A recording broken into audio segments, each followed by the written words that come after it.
schedule where they each got us exactly half the time, so I always felt bad, feeling bad about any part of it, and felt bad about that. I must have walked between their houses so many times a week the streets smelled like me. Divorce has always come with a bit of a slow burn, some long, drawn-out feeling, one that you never say goodbye to because you're afraid of what might happen when you wake it up. My parents had an okay divorce, but I was always taught that bad things came from broken homes. My home wasn't broken. I just had two. Or at least in theory, but divided between weekends and Wednesdays, one was always more of a summer home.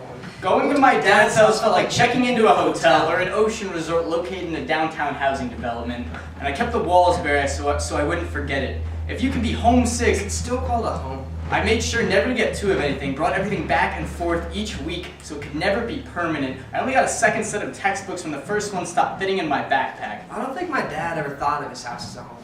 Just a place he slept. The furniture was never comfortable and the couch could never seem to settle down. We only haunted that house. We had a TV, but no cable, and only 2 DVDs. My dad's had everything I could have asked for. He had more channels than my mom. My friends were closer. My bedroom was bigger. It was only 15 minutes away. But that never made me feel any more comfortable. Sometimes I wish I could have been miles away, someplace the street signs didn't remind me that I wasn't allowed to go home. By the time I could drive, it was easier just to stay home, stay with my girlfriend, go out with my friends. It was once every other weekend, became dinner on Friday and lunch on Sunday. It was a lacrosse game when he came, a bedroom that was never used, and a place at the table that was never set. It was just about convenience. I'd sleep at my mom's when I wasn't supposed to because my computer there had the right files. Choices like that don't come to you all at once. They burrow deep, and they spread, slowly at first, until they know that it's too late for you to stop them. I always felt bad about how much space my dad gave me. I always felt bad being upset with my dad for wanting me half the time.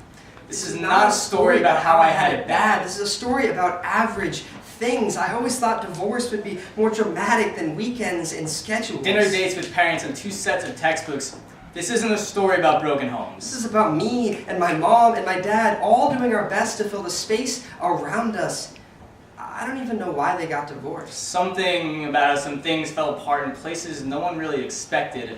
I'm not afraid of what I thought divorce would be. I'm afraid of how normal divorce was. There were no landmarks along the way. No screaming. No breaking, just roof beginning to cave in without support and walls that started to lean away from one another. I don't know what mistakes I'm not supposed to make. I'm afraid of building a house for my children and watching it fall apart. I want to build something that they can live by. Cathedrals and gardens, quiet places and theme parks. I want to build something slowly.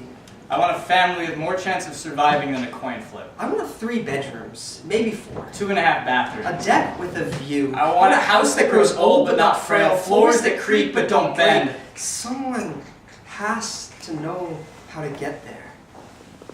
Just tell me.